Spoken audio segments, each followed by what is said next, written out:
김현정의 뉴스 쇼.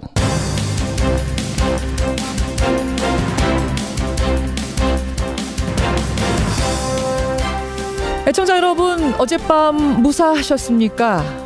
태풍에 맞먹는 강풍이 전국을 덮친 밤이었습니다. 강한 저기압과 고기압이 부딪히면서요, 그 기압차로 만들어진 강풍이었는데요. 최대 풍속이 초속 20m를 넘어서면서 서울에서는 교회 첨탑이 꺾이고 한강 위에 선상 웨딩홀이 물에 떠내려갔을 정도입니다. 제주에서는 항공기 100여 편의 운항이 지연되기도 했죠. 현재 강풍은 대부분 지역에선 그쳤습니다만 남부 지역은 지금도 계속되고 있습니다. 다시 한번 주변 단속 단단히 하셔야겠습니다.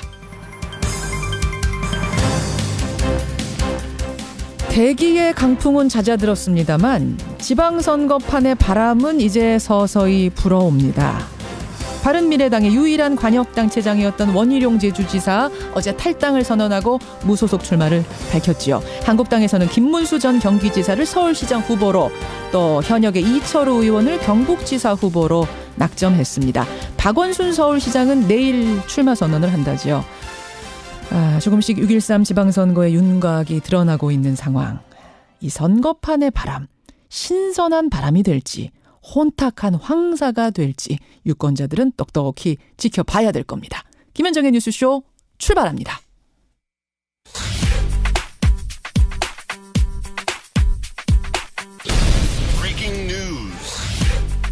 김현정의 뉴스쇼가 주목한 오늘의 포인트, 김정훈 기자 나와 있습니다. 어서 오세요, 김 기자. 네. 오늘 첫 번째 포인트는 저 중동으로 좀 가야겠는데요. 네, 중동의 화약고 시리아의 전운이 감돌고 있습니다. 예, 어제도 잠깐 말씀을 드렸는데, 그러니까 시리아를 둘러싼 국제 정세가 아주 긴박하게 돌아갑니다. 네, 시리아는요, 이스라엘 북동쪽에 위치한 국가인데요. 예. 이곳 정부군이 반군에 독가스 공격을 했다는 정황이 나오면서 문제가 발발한 것이죠. 그렇죠. 이를 이유로 미국은 정부군에 대한 군사 공격 가능성까지 시사를 했는데, 정부군을 지지하는 러시아가 강하게 반발하면서 이게 세계적 문제로 비화하는 중입니다.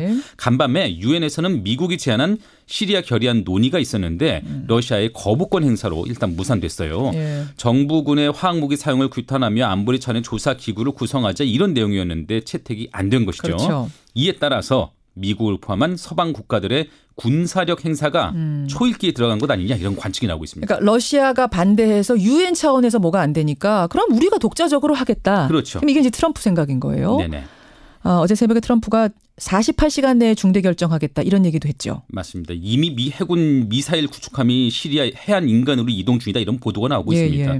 또 마크롱 프랑스 대통령도 미국, 영국과 함께 논의 중이고 서방 국가들이 강력한 공동의 조치를 취하길 바란다, 이렇게 밝혔고요. 이게 실제 공격이 이루어지면 러시아도 가만히 있지는 않을 텐데 그 여파가 걱정되는 상황입니다. 그러니까요. 중동의 위기가 이미 번지면서 이미 국제 유가는 급등세를 타고 있기도 하고. 사실은 이제 미국과 러시아는 우리의 그 한반도 북핵 문제 푸는 데 있어서도 중요한 축들 아닙니까? 그렇죠. 그래서 저는 지금 이 갈등이 더 신경이 쓰이는 상황인데, 자세한 소식은 계속 전해드리도록 하죠. 다음 포인트 갑니다. 정면 돌파 김기식의 수사 나선 검찰입니다. 어제 저희가 인터뷰로도 전해드렸습니다만, 김기식 신임 금융감독원장 해외 출장이 이제 외유냐 업무냐, 정치권의 큰 이슈 아닙니까? 근데 안 그래도 얼어붙은 여야 관계가 이 문제 때문에 더욱 경색되고 있거든요. 김기식 원장은 일단 정면 돌파를 선택을 했습니다. 야권의 사퇴 요구가 거세지만 본인은 로비성 외유가 아니었다, 이런 주장을 굽히지 않으면서 물러날 뜻이 없음을 분명히 한 거고요. 청와대 역시 해임할 이유가 없다, 이런 입장입니다. 청와대가 그러니까 한 번 밝혔었는데 다시 한번 어제 재확인한 거예요. 밝힌 것이죠. 해임할 이유 아니다. 네. 하지만 김기식 원장이 과거 이끌던 더미래연구소의 고액 강연료 논란, 또 국회의원 시절 임기 종료 직전에 후원금을 활용한 유럽 여정이 추가로 드러나면서 파장이 계속되고 있거든요. 그럼 지금 이제 그 출장이냐 아니냐 논란이 있는 게 3개가 아니라 4개가 된 거예요? 맞습니다. 늘어난 상황이고요. 어쨌든 한국당과 바른미래당의 고발장을 접수한 검찰이 오늘부터 김 원장에 대한 수사에 착수하는데 피감기관 지원을 받아서 다녀온 출장의 정확한 성격부터 파악할 방침이라고 하네요. 여기까지 오늘의 포인트, 수고하셨습니다. 네. 바른미래당의 유일한 광역단체장이었던 원희룡 제주지사가 탈당했습니다. 제가 정치를 시작하면서 가졌던 개혁 정치의 뜻을 현재의 정당 구조에서는 실현하기 어렵다는 결론을 내렸습니다. 원 지사는 국민의당과 바른정당 통합에 정치공학적인 통합이라며 비판적인 입장을 취해왔습니다. 예, 원희룡 제주지사 결국은 바른미래당을 탈당했습니다. 무소속으로 제주지사 선거에 출마를 하는 거죠. 실은 바른미래당의 유일한 지자체장이었고요. 또 유력한 제주지사 후보였기 때문에 바른미래당은 상당히 허탈해하고 있고 또 다른 당에서는 이해득실을 분주히 따지는 모습인데요. 원희룡 지사, 고심이 그렇게 깊었던 이유는 뭔지, 또 끝내 무소속을 택한 이유는 뭔지 오늘 직접 들어보겠습니다. 원희룡 지사님 안녕하세요. 네, 안녕하세요. 결국은 하셨네요. 탈당. 네. 네, 오랜 고뇌가 있었습니다. 예. 아니, 너무 오래 간본 거 아니냐. 결국은 바른미래당 지지율이 너무 낮아서 간 거 아니냐. 이런 얘기들이 바른미래당에서 나와요. 바른미래당 지지율이 높았던 적이 언제 있습니까? 예. 그건 아니고요. 예. 이제 고민의 초점은 어차피 이제 저희 같은 경우에는 과거에 새누리당에서 탄핵 정국에서 탈당해서 이 새로운 개혁 정치를 하려고 했던 거고요. 예.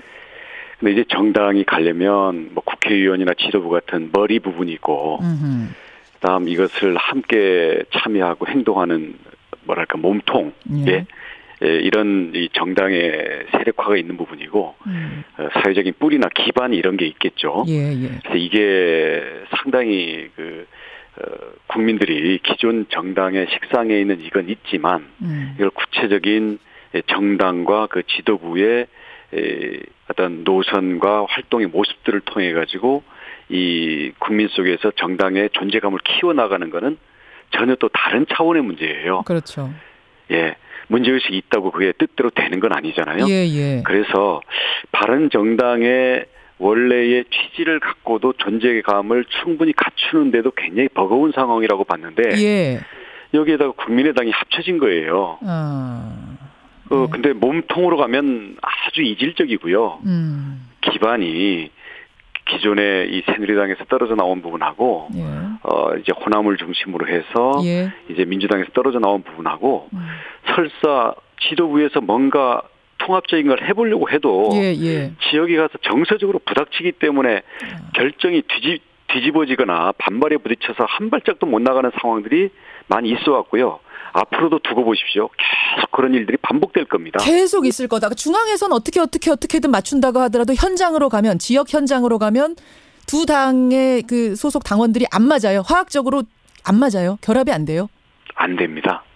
물론 절대 안 된다는 건 아닌데 그런 정지 작업들이라든가 그런 이 큰 정치적인 계기 없이 예를 들어서 원내교섭단체를 확보하기 위해서 또는 지방선거에서 어떤 기본적인 후보들을 내기 위해서 이게 기계적으로 결합하다 보니까 이제 핵심 요소들이 빠진 채로 통합이 되니까 더 어려워지는 거죠. 근데 그래서 유승민 대표가 끝까지 말렸다면서요. 조금만 기다려 주십시오.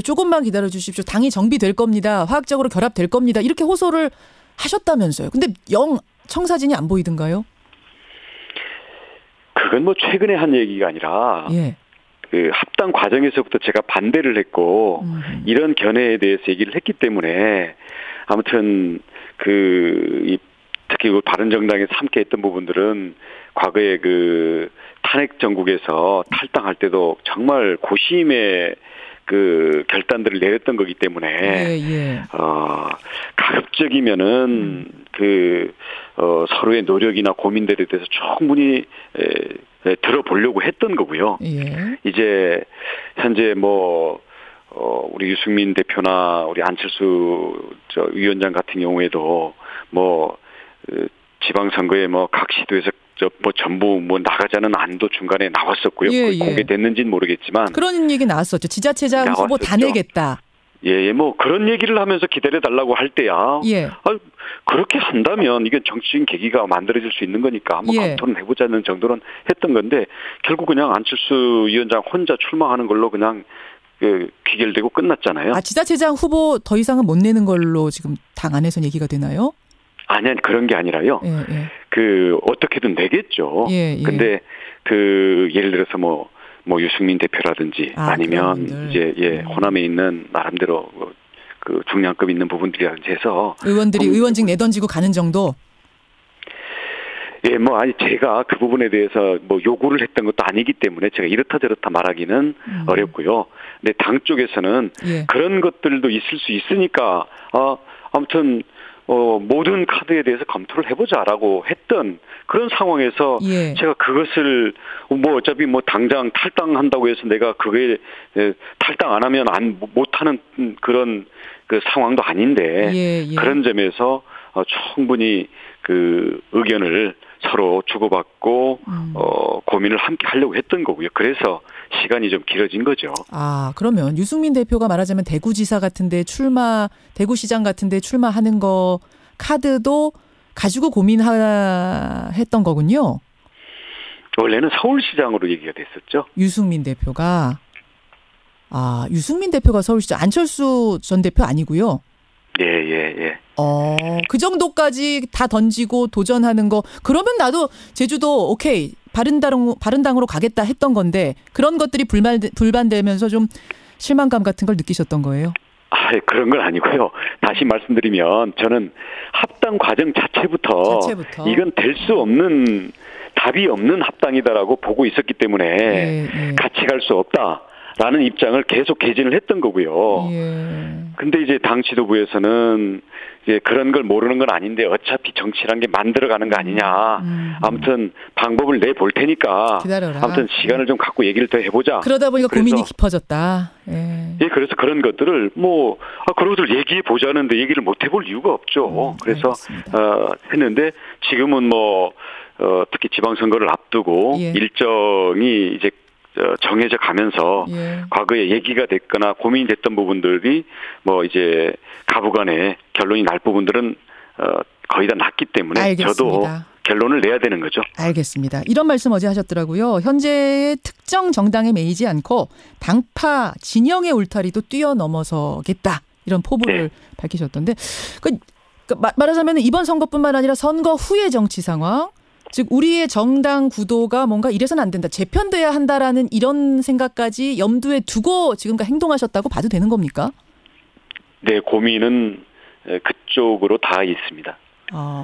지방선거 후에 그럼 지금 이 정당들 모습이 그대로 있지는 않을 거라고 내다보세요? 이대로 갈 수가 없을 거라고 봅니다. 갈 수가 없습니까? 예. 왜냐하면 정당이라는 게 정당 구조에다가 국민이 어쩔 수 없이 따라가는 거는 한시적인 거예요. 결국 우리 시대에 우리 사회가 요구하는 것들에 대해서 정치적으로 어느 한쪽 당이 다 대변할 수는 없거든요. 우리 사회가 이미 다양하고 복잡하고 모든 그 미래의 방향에 대해서도 여러 가지 그 방안과 갈래들이 있을 수 있기 때문에 그런 사회의 요구가 있으면 그에 부응하기 위한 정치의 움직임과 변동은 있을 수밖에 없는 거고 있어야 되는 거죠.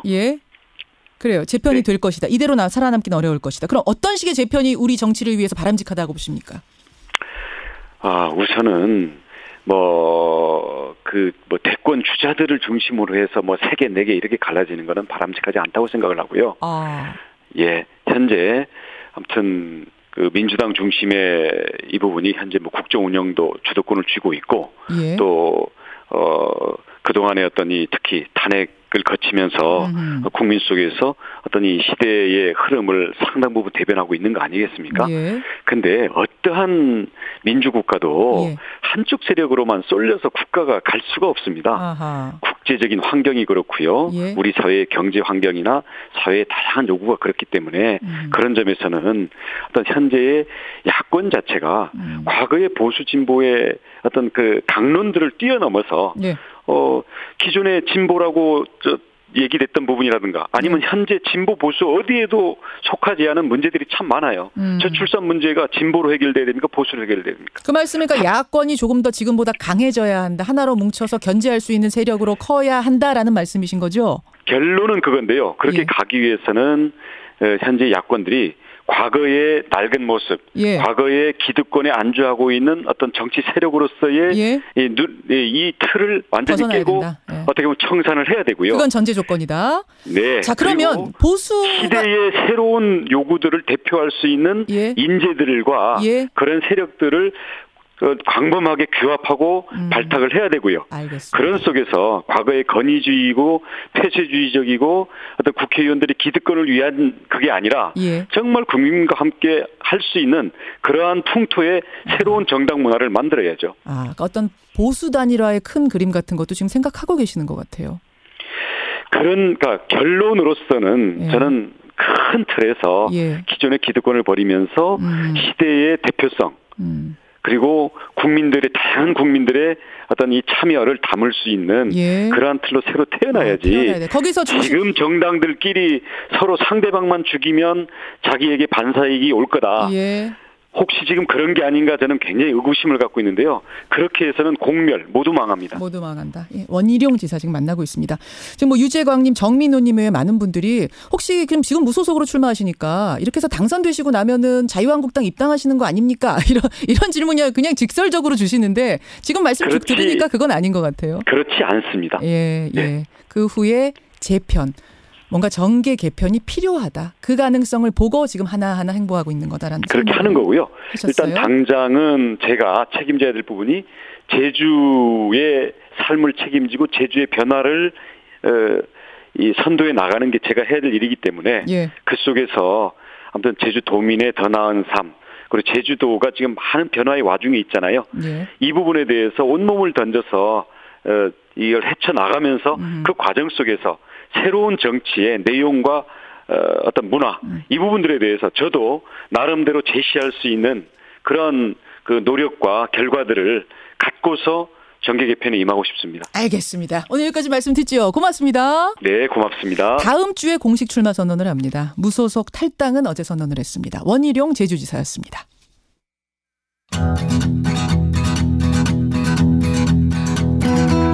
김현정의 뉴스쇼는 청취자 여러분의 참여로 이루어집니다. 트위터, 페이스북, 레인보우 게시판, 그리고 단문 50원, 장문 100원의 유료 문자 샵 1212, 우물정 1212 통해 참여하실 수 있습니다. 김현정의 뉴스쇼, 여러분과 함께 만듭니다. 김성환의 행간 시사평론가 김성환 씨 나오셨습니다. 어서 오십시오. 네, 안녕하세요. 어제 못 오셨잖아요. 네. 많은 분들이 찾으셨어요. 감사합니다. 제가 혼났습니다. 우리 김성환 씨를 왜 빼냐. 네, 오늘은 뭐 가지고 오셨어요? 어제 하루 종일 인터넷에서 다산 신도시가 큰 화제가 됐습니다. 아파트 주민들이 택배 차량 출입을 금지하면서 또 택배는 집 앞까지 배달해달라고 요구하는 이른바 갑질을 했다고 해서 논란이 일었고요. 또 이 요구를 거부한 택배회사가 아파트 단지 입구에 택배를 그냥 쌓아두고 가면서 택배 대란이 일어났다. 그래서 또 한 번 또 시끄러웠습니다. 그러게요. 이 아파트 택배 갑질과 택배 대란 이 뉴스의 행간을 좀 살펴볼까 합니다. 게다가 그 아파트 관리사무소 공지문에 그러니까 택배 금지하면서 그 공지문에 최고의 품격과 가치를 지닌 뭐 우리 아파트를 위해서 금지를 한다 이런 문구가 들어가는 바람에 논란이 더 커졌잖아요. 네, 맞습니다. 나중에 뭐 확인을 해보니까요. 아파트 단지가 뭐 공지문을 붙일 때마다 이런 표현을 많이 즐겨 사용했다고 원래 합니다. 많이 쓰던 문구다. 예, 꼭 굳이 뭐 택배 차량 출입을 금지하는 것 자체가 최고의 품격과 가치를 지향하는 것이다. 이런 의미에서 한 것은 아니라고 하는데요.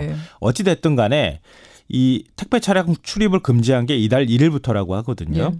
근데 그 금지한 사실을 아파트 곳곳에 이제 안내를 하면서 공지문을 붙였는데 여기에 우리 아파트 최고의 품격과 가치를 위하여 지상의 차량 통제를 시행하고 있습니다. 이런 내용이 딱 첫 줄에 들어가 있어요. 그러면서 네티즌들이 더 분노하셨죠. 이게 무슨 품격과 가치를 지향하는 거냐. 택배 차량 출입 금지하는 게 꼭 그런 거냐. 뭐 이런 이제 반론도 있었고요. 대체 어떤 아파트길래 이런 조치를 취하느냐. 그러면서 다산 신도시라는 이 단어가 하루 종일 실시간 검색어 상위를 차지하는 그런 일들이 벌어졌습니다. 오늘 새벽까지도 올라있던데 지금은 모르겠네. 지금은 좀 내려간 것 같은데요. 어제 하루 종일 인터넷을 떠들썩하게 했던 다산 신도시 이 뉴스의 행간 이면 뭐가 숨어 있습니까? 첫 번째 행간은 잘못된 매뉴얼이 잘못된 대응을 만들었다입니다. 잘못된 매뉴얼. 네.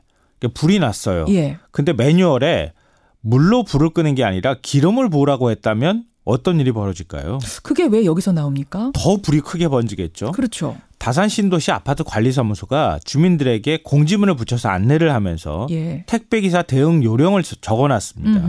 어떤 내용이 있냐면요. 택배사가 현재 정문으로 찾으러 오던지 놓고 간다. 이렇게 전화나 문자가 왔다. 예. 이러면 정문과 동문 주차장 파킹 후에 카트로 배달이 가능한데 그걸 왜 제가 찾으러 가야 하죠? 그건 기사님 업무 아닌가요? 이렇게 대응하라고 안내를 해줬습니다. 아, 그걸 왜 제가 찾으러 가야 됩니까? 그거 기사님 해주셔야 되는 거 아닌가요? 라고 답해라. 네. 만약에 아파트 출입을 못하게 하시니 그럼 우리가 반송 조치하겠습니다. 라고 택배기사가 얘기를 하면 예. 아니 지정된 주차장이 있고 카트로 배송하면 되는데 걸어서 배송하기 싫다고 반송한다는 말씀이신가요? 그게 반송 사유가 되나요? 또 그렇게 라고 대응해라. 그게 매뉴얼이에요. 예. 아파트 단지 주민들이 만약에 이 매뉴얼대로 행동을 했다고 해보죠. 예. 만약에 내가 택배기사였다면 당신이 택배기사였다면 그걸 가정을 해서 한번 택배기사의 심리를 생각해 보세요. 예. 어쩔 수 없습니다. 우리 그냥 두고 갈게요. 그러면 우리는 아파트까지 배달을 다 해드리려고 했는데 차량 못 들어오게 하니까 배달을 못하는 겁니다. 이러고 그냥 가지 않을까요? 그렇죠. 바로 그런 사태가 벌어졌다는 거예요. 매뉴얼이라고 제공한 것이 오히려 이를 더 키웠다. 그렇죠. 그러네요. 아파트 관리사무소가 이런 문제를 어떻게 해결할 것인가를 찾아야 되는 사람들이 관리사무소인데 오히려 갈등을 부추긴 꼴이 됐네요. 맞습니다. 주민과 택배사에. 그러니까 주민들이 설사 차량 못 들어오게 해달라고 요청을 했다 하더라도 관리사무소는 이렇게 대응하면 안 되는 거죠. 그러게 말입니다. 두 번째 행간은 뭔가요? 두 번째 행간은 불 낸 사람, 불 끄는 사람 따로였다입니다. 또 불 얘기네요. 네. 다산 신도시 택배 배달하는 원인이 누구한테 있을까요? 누구? 갑질한 아파트 주민? 그거 거부하고 택배 물건 막 쌓아두고 간 택배회사? 아닙니다. 아파트 설계회사, 건설사입니다. 아파트를 지은 사람들? 네. 왜요? 다산 신도시 아파트는 가장 최근에 이제 입주한 단지거든요. 신 아파트예요. 네. 신 건축물. 요즘 이제 그 공원으로 지상 공간을 만드는 게 유행이잖아요. 그러니까 주민들을 위해서 네. 주민들이 상당히 원해요. 아이들도 뛰어놀아야 되고 하니까 그렇죠. 지상으로는 차가 안 다니게 지하로만 다니게 설계들 대부분 다 그렇게 합니다. 그럼 아파트 입구에서부터 지하로 들어가게 건설사가 공사를 했겠죠. 예. 그런데 요즘에 택배 천국이라고 불릴 만큼 엄청나게 택배 물량이 많습니다. 엄청나죠. 아파트 이주민들이 이사를 하려고 해도 이사 차량도 들어와야 돼요. 그러면 그 차량들이 다 어디로 갑니까? 지상 공간은 찻길도 다 없애버렸어요. 그럼 공원으로 만든 공간으로 차가 들어가야 돼요. 예. 그러면은 지하 주차장 내려가는 공간을 땅을 더 많이 파가지고 그 입구를 더 높여놓거나 크게 만들었어야 되는 거 아닙니까? 그러니까 지하로는 차가 크니까 들어갈 수가 없고 지상은 길이 없고 네. 이런 상황이 됐다는 거예요. 건축법상 1979년도에 만든 규정을 보면요. 지하 주차장의 높이가 2.3m예요. 근데 택배 차량 높이가 2.5m나 아니면 요즘 3m 가까이 돼요. 아하. 그러면 지상에 차량 못 들어가게 했으면 아파트 건설사가 그만큼의 대비를 하고 지하 주차장을 만들어야겠죠. 그러니까 구석기 시대 기준을 가지고 21세기 아파트를 져놓은 거예요. 그러니까 이 싸움에 지금 근본으로 따지고 들어가다 보니까 이런 문제까지 있는 거는 사람들이 많이 생각 못 하셨는데 네. 이런까지 있네요, 진짜. 그러니까 불은 건설사가 내고 난 다음에 지금 입주한 아파트 주민하고 지금 택배회사가 싸우는 형국이 돼버렸다는 겁니다. 그러네요. 예, 마지막 행간은 뭡니까? 마지막 세 번째 행간은 아파트 품격은 사람에서부터 나온다입니다. 품격은? 아파트 품격. 요즘에 이제 아파트라는 게 사실 우리가 서민들 입장에서 가질 수 있는 최고의 재산이잖아요. 예. 그런 측면이 있다 하더라도 아파트가 좀 이익의 공동체가 된 것이 아닐까 그런 생각을 합니다. 근데 아파트는 사람이 사는 공간이에요. 예. 그럼 사람에 대한 배려라든가 이런 것들이 있어야 되잖아요. 그렇죠. 그러니까 서로 문제가 발생하면 그걸 어떻게 해결할 것인가 이렇게 머리를 맞대고 그렇게 해야 되는데 예. 그런 모습보다는 당신 마음대로 해라는 식의 태도가 나온다는 거죠. 바로 그 부분입니다. 그러니까 건설사도 뭐 이런 택배 상황까지 생각 못하고 규정대로 뭐 한다고 한 거잖아요. 그러다가 실수가 났다 치죠. 뭐 주민들도 저 화가 났다 치죠. 택배사도 어쩔 수 없다. 다 어쩔 수 없는 사연들이 있다 치더라도 그걸 어떻게 해서든 대화로 소통으로 품격 있게 풀어내는 거 이게 진짜 품격인데. 택배 차량 들어오면 좀 사고나든가 이런 거 안 날 수 있도록 좀 조심하게 어떻게 할 수 있는 방법들도 있었을 거예요. 머리를 맞댈 수 있었을 텐데 지금 청취자 이근주님의 지적처럼 말투부터가 너무나 거칠고 서로를 자극하고 이런 식으로 갈등이 커져간 건 아닌가. 네, 맞습니다. 이 품격을 지적하는 겁니다. 김성환 씨 수고하셨습니다. 네, 고맙습니다. 2부에서는요. 이명박 전 대통령의 전 비서관 김유찬 씨 만나겠습니다.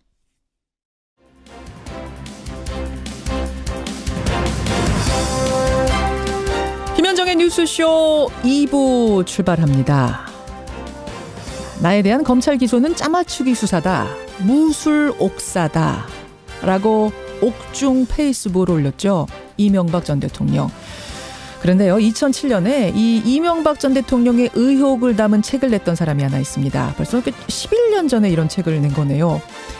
이 책이 명예를 훼손했다 해서 소송을 당하고 그 뒤로는 이분의 행방이 묘연했었는데 알고 보니까 홍콩으로 건너가서 사업을 하고 있었습니다. 바로 김유찬 전 비서관. 저희가 잠시 후 홍콩에서 이 소식을 들은, 무술 옥사 얘기를 들은 김유찬 씨의 심경은 어떤지, 어떤 기억들이 되살아나는지 김유찬 씨 연결을 해보도록 하죠. 증평에서 한 모녀가 숨진 지 2달 만에 발견되는 사건, 충격적인 사건이 보도가 됐었는데, 그제 광주에서는요, 한 남성이 숨진 지 2달 만에 또 발견이 되는 사건이 있었습니다. 잇따르는 고독사 문제에 해결책은 없는 건지 당시 그 현장에 출동했던 경찰관의 이야기 들어보겠습니다. 오늘 라디오 재판정 있는 날이죠. 여러분 SNS 많이 하십니까?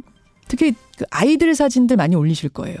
그런데 내 아이와 함께 찍은 사진을 교사가 자신의 개인 SNS에다 올렸다면 이건 아이의 초상권 침해일까요? 관습법상 괜찮은 걸까요? 최근 논란이 되고 있는 이른바 쌤스타그램 얘기 오늘 재판정에 올려보겠습니다. 50원에 단문 100원의 장문 유료 문자 샵 1212 카톡 레인보우까지 열어놓고 출발합니다. 예, 그제 MB의 페이스북에 글이 하나 올라왔죠. MB가 기소 시점에 맞춰서 미리 써놓고 들어간 글인데요. 내용은 이렇습니다. 검찰의 기소와 수사 결과 발표는 본인들이 그려낸 가공의 시나리오를 만들어 놓고 그에 따라서 짜맞추기 수사를 한 결과다. 이른바 무술 옥사다. 2018년 무술년에 일어난 옥사다. 이런 글이 올라왔습니다. 이 글이 올라오자 어제 하루 종일 무술 옥사가 검색어에 올랐을 정도로 하루 종일 논란이었는데요. 이명박 전 대통령의 의원 시절 비서관을 했던 김유찬 씨 여러분 기억하세요? 김유찬 씨가 1996년 15대 국회의원 선거 때 처남 김재정 씨가 매일같이 다스에서 돈다발을 실어달랐다라는 증언을 내놨습니다. 지금 해외에서 사업을 하는 중이라는데 MB의 전 비서관 김유찬 씨를 오늘 한번 연결해서 새로운 이야기들 들어보죠.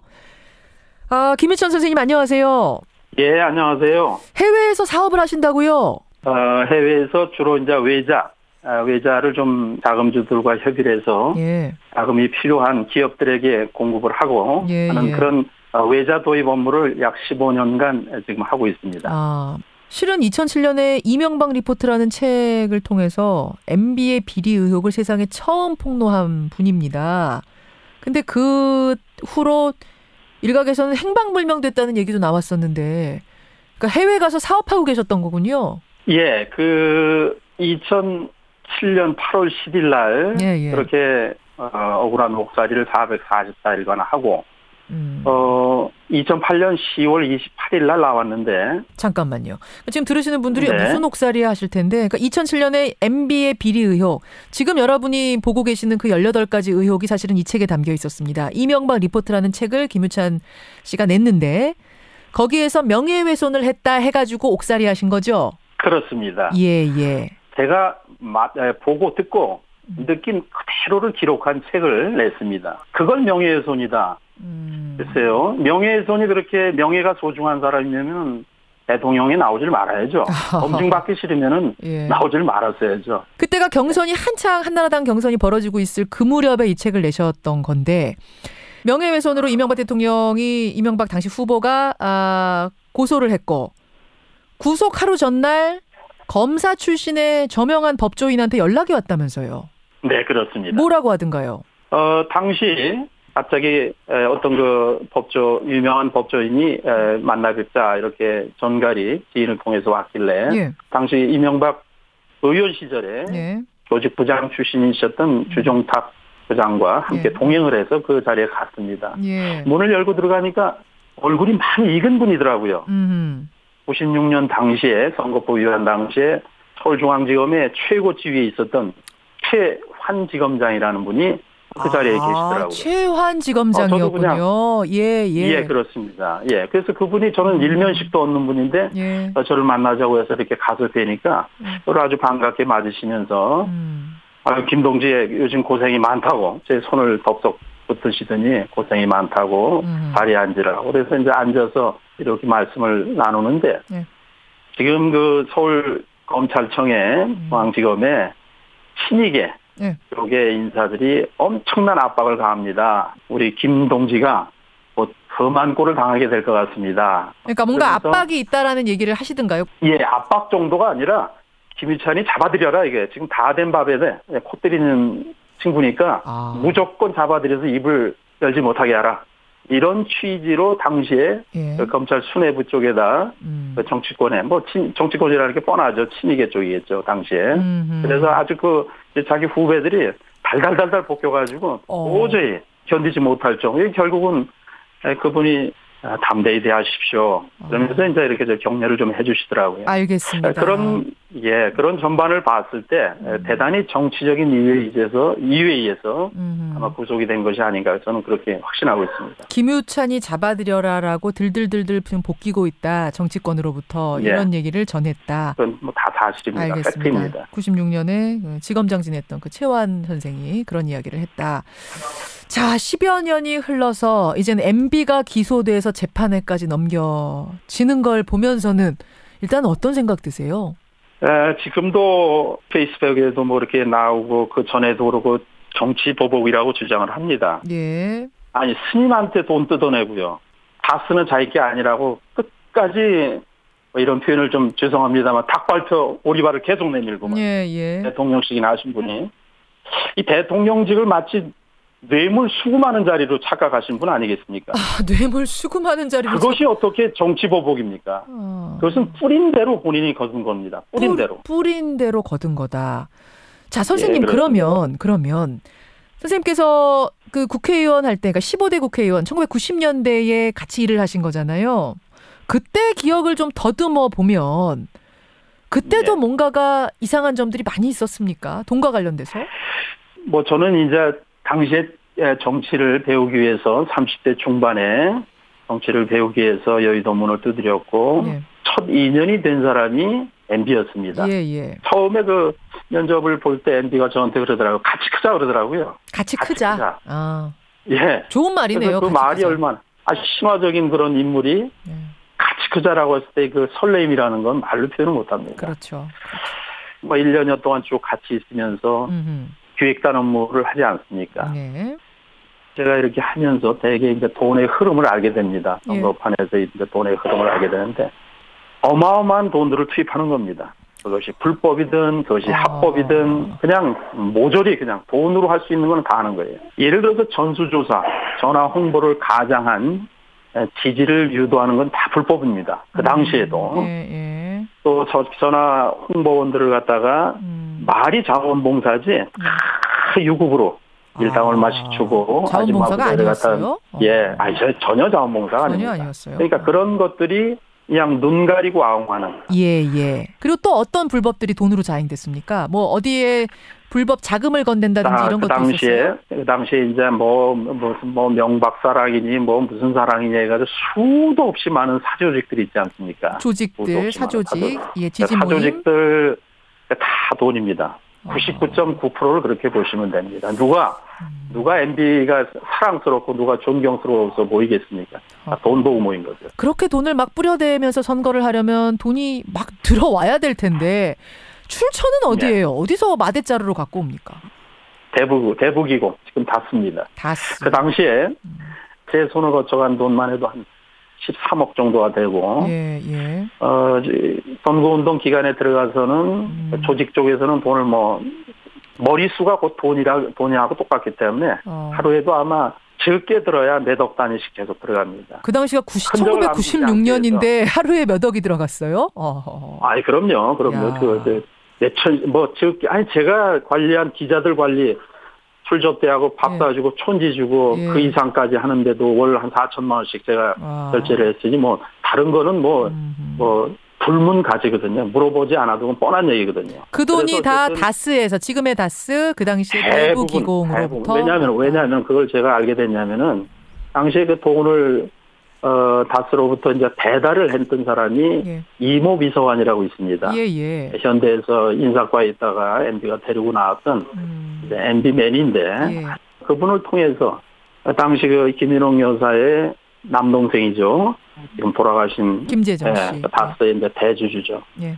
그분에게 이제 MB가 전화를 해서 얼마 보내라, 뭐 1억 보내라, 2억 보내라, 3억 보내라, 뭐 이렇게 이제 전화를 하면은 이 비서관이 가가지고 돈을 다발로 해가지고 뭐 다 현금으로 수송을 했으니까 뭐 어디다 담을 데도 없을 거 아닙니까? 뭐 커다란 무슨 마대자루 같은 거 매일같이 예 그렇게 수송을 해가지고 지구당에도 풀고 또 기획단에도 풀고 그게 이제 일상적인 업무였습니다. 그러다 보니까 그때 그거 제가 그 장면들을 딱 보면서 야 이거는 아니다.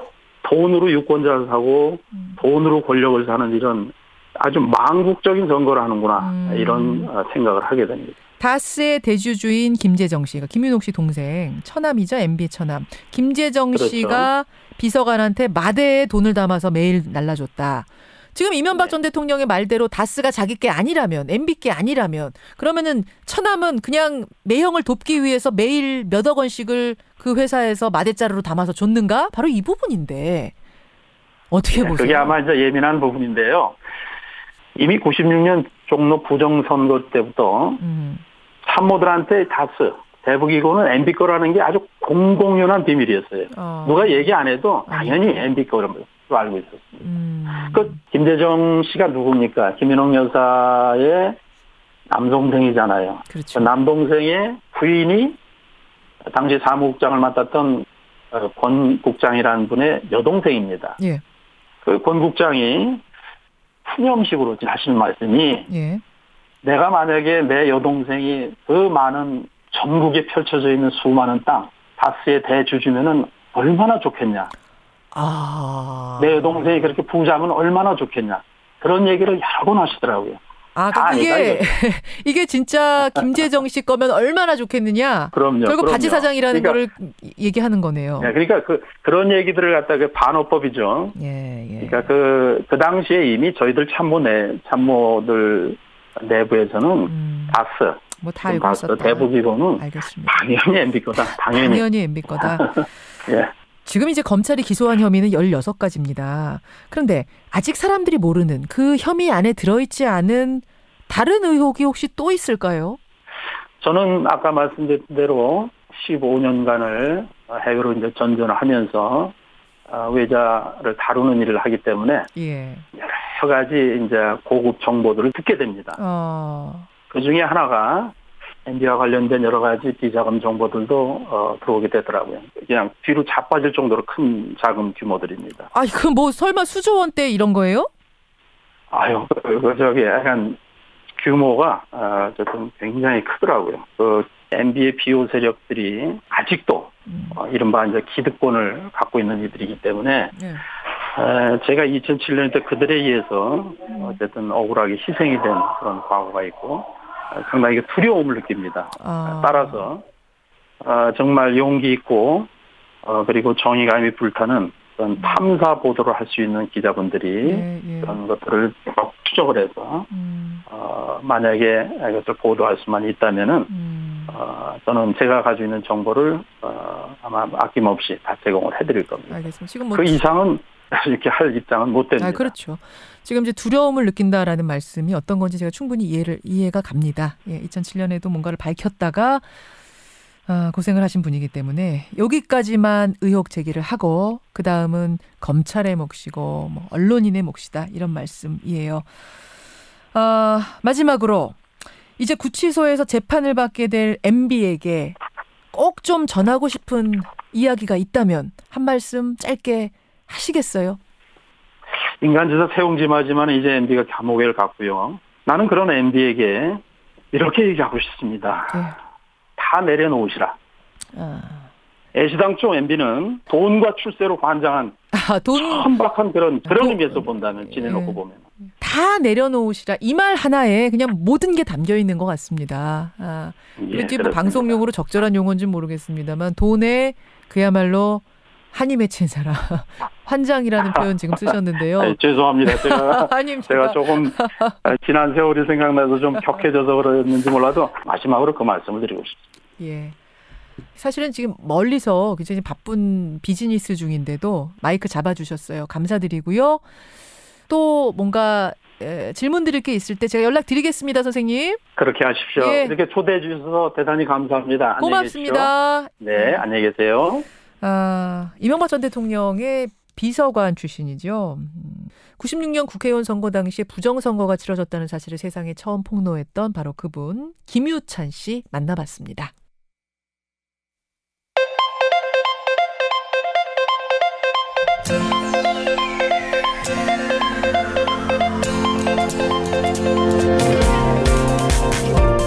여러분은 지금 CBS 라디오 김현정의 뉴스쇼를 함께하고 계십니다.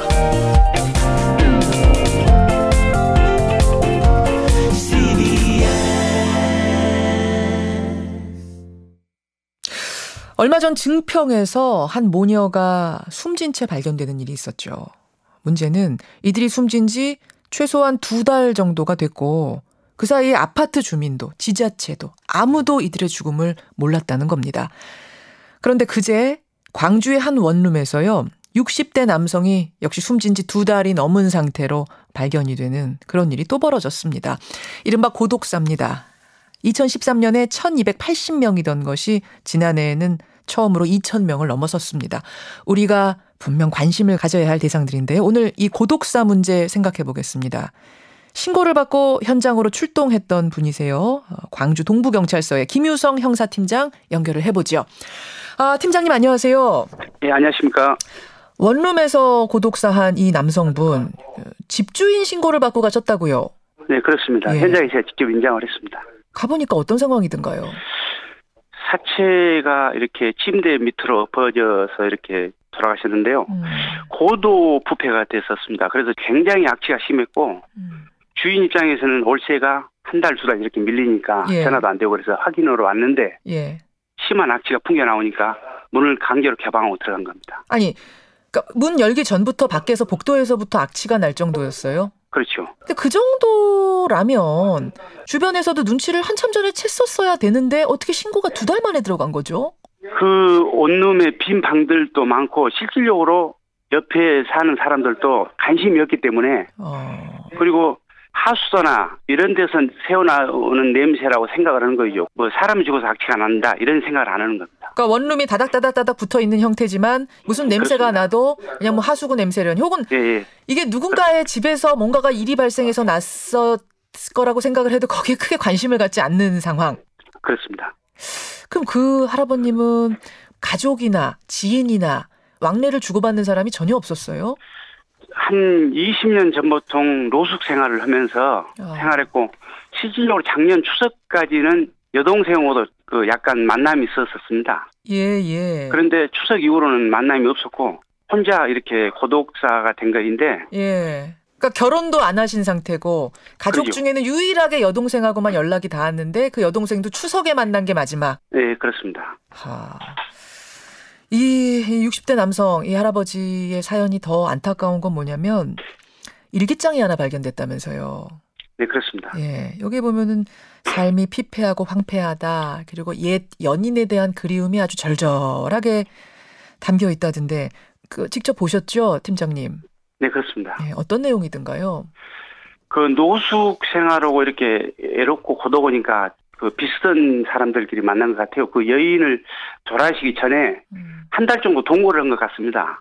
그 사귀던 여성분하고? 네, 그리고 처음에 그 동거한 여자가 떠나고 나서 그리움에 사무쳐서 계속 이렇게 돌아오라고 이렇게 일기장에 써 있는데 마지막에는 굉장히 원망한 것처럼 썼더라고요. 마지막에는. 그 사랑에 대한 원망? 네, 같이 살면서 아무 말도 없이 떠나가서 그런 것이 굉장히 자기한테는 고통스러웠는 모양이더라고요. 가족과 연이 끊기고 혼자 고독하게 살다가 사랑하는 사람을 만났는데 그 사람에게까지도 이렇게 또 버림받고 거기에서 지독한 고독 속에서 이런 일이 벌어진 거라고 경찰들은 지금 판단하고 계시는 거예요. 네, 그렇습니다.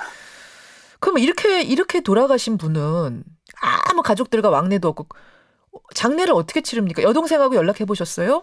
유족들을 만났는데요. 유족들이 시신 수습을 거부합니다. 그래서 예? 시신 수습을 거부한다고요? 네, 그렇습니다. 장례 절차를 안 치른다는 것이죠. 당사자들이 유족들이 안 치릅니다. 그래서 여동생 그분이요? 아니면 다른 또 가족도 찾으셨어요? 네, 다른 가족들도 연락을 시도를 했는데 예. 전혀 관심이 없습니다. 그 형제간들이 한 몇 남매 됩니다. 몇 남매가 돼요? 몇 남매나 됩니까? 2남 4녀 이렇게 알고 있습니다. 2남 4녀면은 그러면은 형제가 지금 5명이나 더 있다는 얘기인데 아무도 수습한다는 사람이 없어요? 그렇죠. 저희들이 이런 경우가 일어나면 시신 수습을 어떻게 하시랍니까? 그러면 국가에서 다 해주십시오 그렇게 이야기를 합니다. 그러면 저희들이 그렇게 해가지고 절차를 진행합니다. 왜 그분들은 자기 형제인데 이것도 안 하시겠다고 하는 이유는 뭐예요?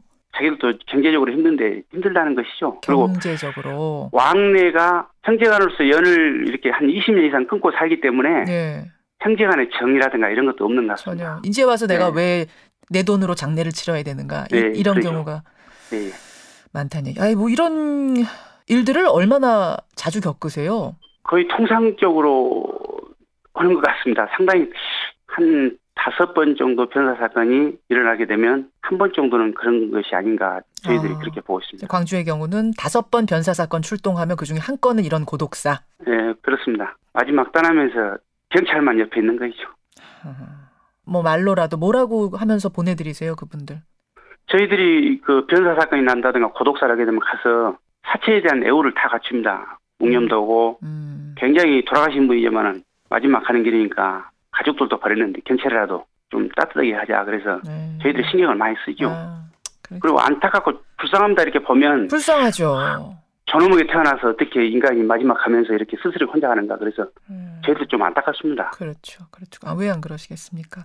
제가 앞서서 말씀드렸지만 한 해에 이제 2,000건을 넘어섰습니다. 이렇게 고독사. 이런 분들이 갈수록 늘어날 거라는 게 전문가들의 전망입니다. 우리가 뭔가 대안을 마련해야 될 텐데 이렇게 그냥 경찰이 출동해가지고 뭐 신고가 들어와야지만 발견되는 이런 시스템 말고요. 보다 좀 체계적인 시스템이 마련돼야 되는 게 아닌가, 고민해야 될 시점이 아닌가 이런 얘기 나오는데 어떻게 보세요? 저희들 경찰들의 입장에서는 제가 그럽니다. 집합출소에서 자율방범대, 또 건물주라든가 원룸 건물주라든가 이렇게 홍보를 해서 노인이든지 젊은 사람들은 혼자 사는 분들 2, 3일 안 보이면 바로 확인을 해라. 안 보이면 돌아가셨다 이렇게 생각을 하는 것이 맞다 거의. 2, 3일 가지고 돌아가셨다까지 생각하는 건 좀 너무하지 않아요? 이제 그렇게 관심을 가지면 그 사람들도 이제 알지요. 서로 이제 인사도 나누고, 경찰이 나 혼자 사니까 이렇게 왔다 갔다 하면서 확인도 오고 좀 관심이 있어야 한다고 봅니다. 자, 그러니까 주변에서 관심을 가져야 된다. 지금보다 훨씬 적극적으로 관심 가질 것을 좀 의무지으면 어떻겠느냐, 뭐 이런 얘기까지. 다른 나라 경우도 제가 좀 조사를 해보니까요. 일본에서는 일찌감치 이 고독사가 큰 사회 문제가 됐습니다. 그러면서 안심생활 창조 사업이라는 걸 운영 중이래요. 우편배달부, 신문배달원, 가스검침원 이런 분들은 주기적으로 그 집을 드나들게 돼 있으니까 이분들을 활용해서 고독사 위험이 높은 사람들을 관찰하고 보호하게끔 하는 이런 시스템이 있고 프랑스 같은 경우에는 세대 간 주거 공유 사업이라는 걸 통해서 노년층이 주거 공간을 저렴한 가격으로 청년들에게 제공해서 서로 도와가면서 살 수 있는 이런 쉐어 시스템, 나누는 시스템을 통해서 이 고독사에 대한 이 어떤 대책을 마련하고 있다. 이런 얘기가 들리더라고요. 해외 사람들까지 보면서 이제는 좀 점검을 해야 될 때가 아닌가. 저도 그런 생각 드네요. 고생 많이 하셨고요. 앞으로도 좀 잘 부탁드리겠습니다. 감사합니다. 고맙습니다. 감사합니다. 이번에 2달 만에 발견된 그 광주의 원룸에 사는 남성, 그 사건을 수습한 분이세요. 광주 동부경찰서 김유성 팀장이었습니다.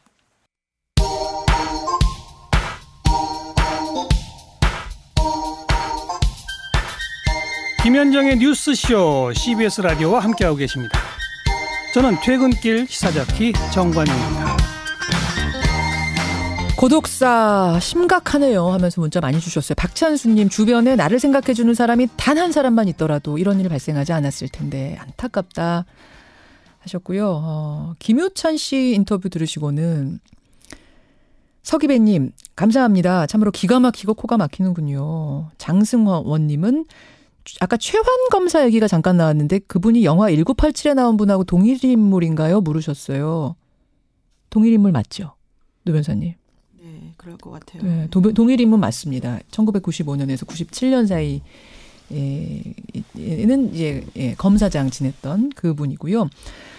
서기배님, 많은 분들, 6430님의 많은 분들이 아까 그랬잖아요. 김유천 씨가. 이제 해외기 비자금에 대해 남은 부분은 검찰이나 언론이 추적해 줬으면 좋겠다. 그 몫으로 돌리겠다. 이 이야기를 좀 깊게 새겨들었으면 좋겠다는 문자들 보내주고 계시고 유재광님은 무술옥사요?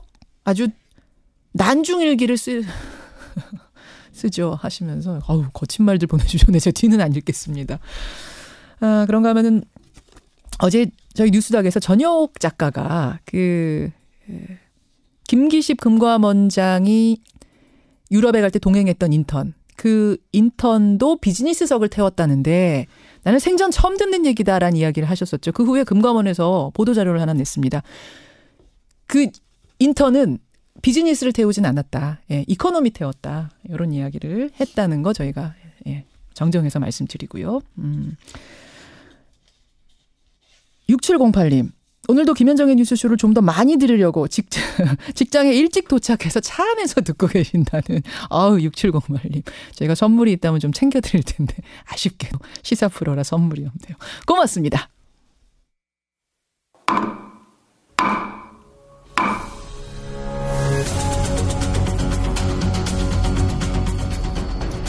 김현정의 뉴스쇼가 수요일에 마련하는 코너입니다. 라디오 재판정.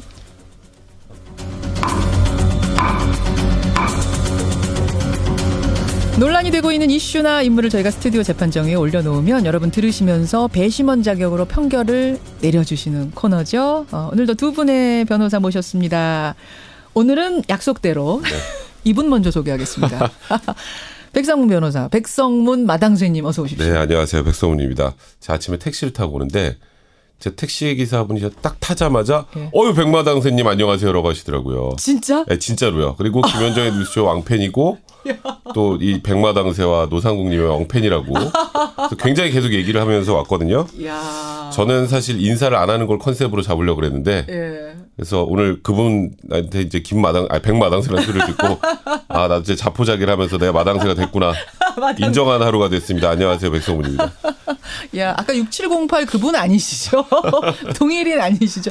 와, 귀한 택시기사님. 네, 깜짝 놀랐어요. 요즘 전국의 택시기사님 중에 지금 듣고 계세요. 듣고 계실 거예요. 네, 감사합니다. 들으면서 왔어요. 번호 좀 외워오시지, 그분 뒷번호. 그러니까요. 감사합니다. 그런데 약합니다. 노상국님 어서 오세요. 네, 성문아 지금 몇 시니? 8시 30분이네. 뭐예요? 수요일에 라디오 재판정하는 시간이구나. 수락관 노상국 보러 빨리 가야지.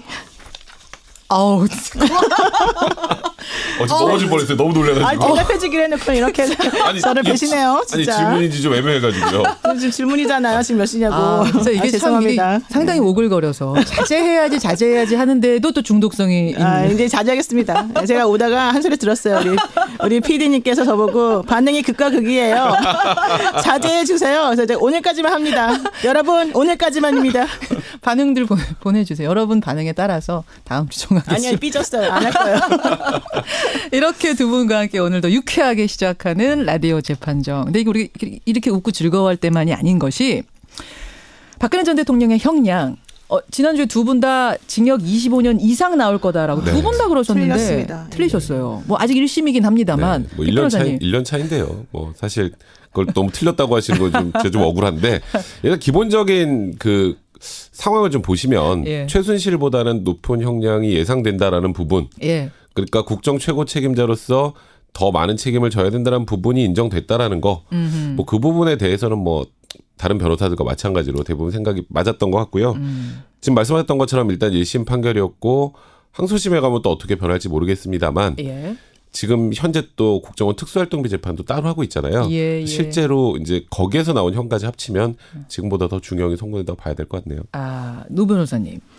저도 사실은 형량이 좀 생각보다 약하다라고 생각을 사실은 했어요. 왜냐하면 그분이 대통령으로서 그 직무라고 하는 게 있는데 사적으로 이익을 취하지 않았기 때문에 그분에 대해서 뭐 그런 식으로 좀 형을 감형해 줘야 된다 이런 생각을 하신 것 같은데 그건 아니라고 봐요. 왜냐하면 실제 일은 벌어진 것이고 만약에 그게 모르고 그냥 넘어갔더라면 최순실 씨하고 같이 공범으로서 그런 이익을 누렸을 것이 뻔하기 때문에 저는 그것을 감형 사유로 한다는 것은 조금 부적절하지 않았나 생각이 들고요. 더 중요한 건 이분 때문에 51명의 나머지 국정농단 피고인들이 다 같이 형을 살고 있는 중이고 우리나라가 사실은 거의 초토화되지 않았습니까? 그런 측면에서 좀 책임을 더 강하게 물어야 되는 게 아닌가 생각합니다. 두 분 다 24년형은 좀 적은 거 아닌가. 법률적으로 봤을 때도 그런 생각을 하신다는 이야기. 한 가지만 더 여쭐게요.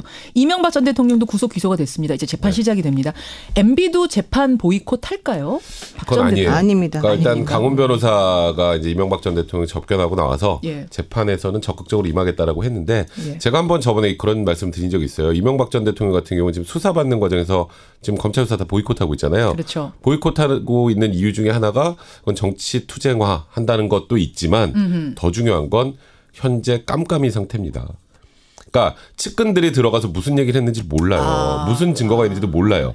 그런데 기소가 돼서 이제 재판으로 가게 되면 법정에 가면 이제 수사 기록부터 일체를 다 볼 수 있잖아요. 기다리는 그걸 거예요? 보고 이제 대응 전략을 이제부터 짜는 거나 마찬가지예요. 그러니까 박근혜 전 대통령은 정치 보복이다라는 프레임 속에서 아예 재판을 거부했다면 지금 MB는 그래서 조사 안 받는 건 아니라고 그래서 보신다. 사실 괜히 조사받으면서 본인의 패를 깔 이유는 별로 없으니까. 그러니까 기다렸다라는 측면도 분명히 있습니다. 재판에 임할 거다. 노 변호사님도 마찬가지 생각. 저는 그거는 좀 아닌 것 같아요. 왜냐하면은 지난번에 검찰 조사를 오랫동안 받으면서 검찰에서 상당한 양의 다른 사람의 진술 증거들을 들이댔습니다. 그때 봤을 거다? 다 알려줬어요. 그 당시에. 당신이 이거 아니라고 주장하나 A는 뭐라고 말했는데 어떻습니까? 이렇게 물어봤었고. 백 변호사님 보시기에는 그걸로 불충분하다. 그걸 다 보여준 게 아니죠. 그러니까 물론 당연히 그렇죠. 일부 이런 진술인데 어떻게 생각하십니까 정도지 실제로 근데 그 정도면은 엄청나게 많이 얘기를 해준 상황이고 그걸 깜깜이기 때문에 안 된다. 그거보다는 저는 그렇게는 안 생각하고 아마 유도신문 같은 게 넘어가지 않겠다. 이런 측면이 더 심하지 않을까 생각합니다. 두 분의 의견이 뭐 분석은 갈립니다. 분석은 이제 갈립니다만 일치하는 부분은 어쨌든 재판은 나갈 거다. 네, 그럼요. 그렇죠. 그거는 분명하게 지금 나간다고 했습니다. 그리고 일치하는 부분 알겠습니다. 이 전직 대통령 두 사람에 대한 재판이 동시에 진행되는 게 참 국민들에게는 불행한 일이에요. 불행한 일입니다. 오늘 앞에서 백마당 선생님이 신나게 시작해 주셨는데 결국은 또 무겁게 이야기가 시작이 됩니다. 그런데 오늘 재판정 주제는 이것보다는 좀 가볍게 생각해 볼 수 있습니다. 하지만 또 어떻게 생각해 보면 중요한 주제입니다. 앞으로 더 중요해질 주제입니다. SNS 사용이 더 활발해지기 때문에 제가 주제부터 외치고 시작하겠습니다. 쌤스타그램에 올린 우리 아이 사진. 이것은 초상권 침해냐? 아니다. 그 정도는 관습법으로 용인해야 된다. 바로 이겁니다. 빅 변호사님, 인스타그램 열심히 하시잖아요. 네, 많이 하죠. 쌤스타그램이 뭡니까? 그러니까 이게 그 어린이집 같은데 이제 아이들을 보내잖아요. 근데 어린이집 선생님이 아이들과 함께 이렇게 사진을 찍어요. 찍어서 이제 본인의 SNS에 올리는 거예요. 지금 말씀하셨던 인스타 같은 곳에. 그러니까 교사들이 막 앞치마 이렇게 하고 그렇죠. 급식 뭐 이 사랑하는 아이들 뭐 10명의 아이들 다 품고선 찍는. 네, 그런 거요. 그런 걸 찍어서 올리는데 이제 일부 이제 아이들의 부모님들께서 첫 번째 가끔은 내 애만 좀 이상하게 나온 것 같아서 싫고. 그런 경우도 있어요. 우리 애 왜 이렇게 코 찔찔리면서 그렇죠. 나온 우리 거야? 애만 표정이 왜 저래 이럴 수도 있고. 또 하나는 애가 너무 귀엽게 나와서 요즘에 아동 범죄 같은 것들 많으니까 혹시라도 범죄 대상에 노출되지 않을까. 그게 불안한데 이걸 또 선생님한테 얘기하면 아니 이거 이 정도 가지고 또 뭐 항의를 하는 건 좀 너무하지 않아? 라는 그런 부분들에다가 혹시 내가 항의하면 우리 애만 좀 불이익을 받을까 봐. 그래서 전전긍긍하는 부모님들이 있대요. 그러니까 쌤스타그램은 선생님 인스타그램에 합쳐서 쌤스타그램. 쌤과 인스타그램. 쌤 인스타. 쌤 그러다 보니까 이게 초상권 침해가 되느냐 아니냐 요즘에 조금 논란이 되고 있는 우리나라에서는 이걸로 소송까지 간 일은 없지만 미국에서는요, 여러분, 뭐 이런 경우의 소송은 말할 것도 없고 심지어 엄마가 자기 아이를 데리고 찍은 사진이 나중에 애가 커가지고 엄마한테 소송 거는 일이 있다면서요, 노 변호사님. 진짜요? 그거는 좀 주로 이제 약간 아이들 귀엽다고 목욕 같은 거 시키거나 목욕하고 난 다음에 약간 노출이 되는 그런 장면을 엄마나 아빠가 이렇게 올려놨을 때. 목욕 사진을 얼마나 많이 올리는데요, 엄마들이. 그러니까 너무 귀여우니까 이제 엄마 올리는데 아이들은 창피하다. 왜 나의 그런 것을 보여주느냐 이러면서 문제가 됐었고, 이게 문제가 돼서 결과적으로는 아동 성포르노로 사실은 그게 처벌받은 경우도 있어요. 그래요. 네, 그래서 미국 같은 경우에는 그런 것들을 특히 엄격하게 좀 단속하고 있는 중이라서 우리나라 같은 경우도 좀 생각해 봐야 될 문제는 아닌가 싶습니다. 자, SNS 사용이 점점 활발해집니다. 뭐 인스타그램, 페이스북, 트위터 할 것 없이 많아지고 이러면서 우리도 한번 이 초상권 문제 생각해 보자 해서 오늘 재판정에 올린 이슈입니다. 여러분 어떻게 생각하세요? 오늘은 좀 범위를 좁혀서 쌤스타그램으로 한정해 보겠습니다. 쌤스타그램에 선생님이 우리 아이와 찍은 사진을 올렸다. 이것은 초상권 침해에 해당할까? 아니다. 이 정도는 허용해줘야 될까? 여러분 보내주십시오. 50원에 담은 100원의 장문 유료 문자 샵 1212 카톡 레인보우까지 열려 있습니다. 먼저 백 변호사님은 어느 쪽? 뭐 엄밀하게 뭐 초상권 침해다 아니다 이런 문제보다 이 정도까지 문제를 삼는 건 좀 너무하다는 생각이 들어요. 그러니까 사회상규라는 표현을 제가 쓰겠습니다. 이게 본인도 같이 찍어서 본인의 SNS에 올린 것까지 같이 찍었을 때 일단 동의를 한 거라고 봐야 될 것 같아요. 그러니까 애 사진 하나만 올린 게 아니라 선생님도 거기 분명히 있는 들어가 거예요. 있으니까요. 같이 찍은 거. 이런 것까지 초상권 침해라고 하는 건 세상 못 삽니다. 너무 각박하다. 너무 이렇게 빡빡하게 굴지 말자. 백 변호사님 무죄. 또 뭐 허용, 관습 이렇게 보내주시면 됩니다. 노 변호사님. 네, 저는 이제 그 취지도 잘 알겠고 선생님 마음도 잘 알고 또 사실 저희 아이 사진을 올려도 저는 상관은 없는데 그럼에도 불구하고 내가 올릴 것이다라고 하는 것을 미리 언지를 주지 않고 부모의 허락을 받지 않은 상황에서 그렇게 함부로 올리는 것은 조금 위험하지 않았나 이런 생각이 좀 듭니다. 뭐 이게 굳이 초상권이든 뭐든 떠나서 공적인 어린이집이나 유치원 홈페이지 아니고 선생님의 개인 SNS를 할지라도 그것은 좀 문제가 된다. 미리 부모님한테 허락을 좀 받았어야 되는 게 아닌가 생각해요. 허락 받아서 오케이한 사진만 올렸어야 된다. 안 그러면 이건 문제가 된다. 유죄, 초상권 침해, 뭐 공개 안 된다. 이렇게 보내주시면 됩니다. 샵 1212 열어놓고 있겠습니다. 오늘도 뭐 두 분이 방송 편의상 나눠서 입장 설명하신다는 건 이제 설명 안 드려도 아시죠? 자, 저는 초상권의 정의부터 좀 짚고 갔으면 좋겠는데 백 변호사님, 그러니까 찍히지 않을 권리예요? 뭐예요? 두 가지입니다. 그러니까 무단 촬영을 거부할 수 있는 권리. 예를 들어서 지나가다가 누가 저랑 같이 사진 찍을 때 제가 싫으면 거절할 수 있는 권리가 하나 있고요. 그다음에 이거를 찍은 사진을 무단으로 공표하고 이용하고 무단 복제하는 것을 또 거절할 수 있는 권리. 그러니까 일단 찍는 걸 거절하고 그다음에 찍힌 이후에도 이건 내가 동의를 했지만 찍힌 거 그렇게 무단으로 배포하고 상업적으로 이용하는 건 안 돼라고 하는 거. 그리고 마지막에 이제 상업적으로 이용하는 걸 거부할 수 있는 권리죠.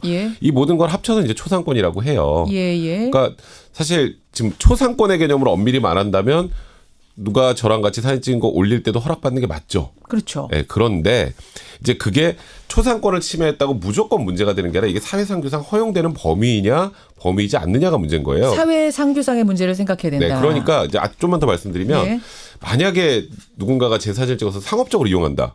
그럼 당연히 허락받아야죠. 근데 개인 인스타에 같이 이렇게 찍고 사진 올리는 걸 일일이 하나하나 다 확인을 받아야 된다는 거, 허락받아야 된다는 거는 너무 지나친 거죠. 이걸 갖고선 이걸 뭐 물건을 파는데 이용한다든지 경제적 이익을 취하면 모르는데 그냥 올린 거 아니지 않느냐, 올린 거지 않느냐. 이것까지 그렇게 하는 건 사회상규상 너무한다. 노 변호사님. 제가 개인정보보호위원회 자문 변호사라는 것을 다시 한번 강조드리겠습니다. 홍보 한번 하면서. 개인정보보호법 15조에 보면 본인으로부터 허락을 받은 범위 내에서 정보를 수집할 수 있다라고 되어 있고요. 본인에게 허락받은 범위를 벗어나는 그런 정보를 함부로 이용할 경우에는 문제가 된다는 게 이제 법의 취지인데요. 저는 예컨대 이런 게 있어요. 우리가 성형수술을 할 때 코나 뭐 눈이나 이런 데 성형수술 하러 가잖아요. 그러면은 병원에서 이렇게 동의서라는 거를 줍니다.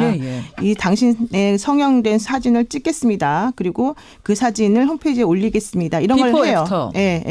그러면 거기다 전부 다 체크해서 예스를 해요. 그런데 그러고 난 다음에 정말로 그 사람이 그 병원에서 올렸어요. 이런 경우에는 개인정보보호법 위반이 될까요? 안 될까요?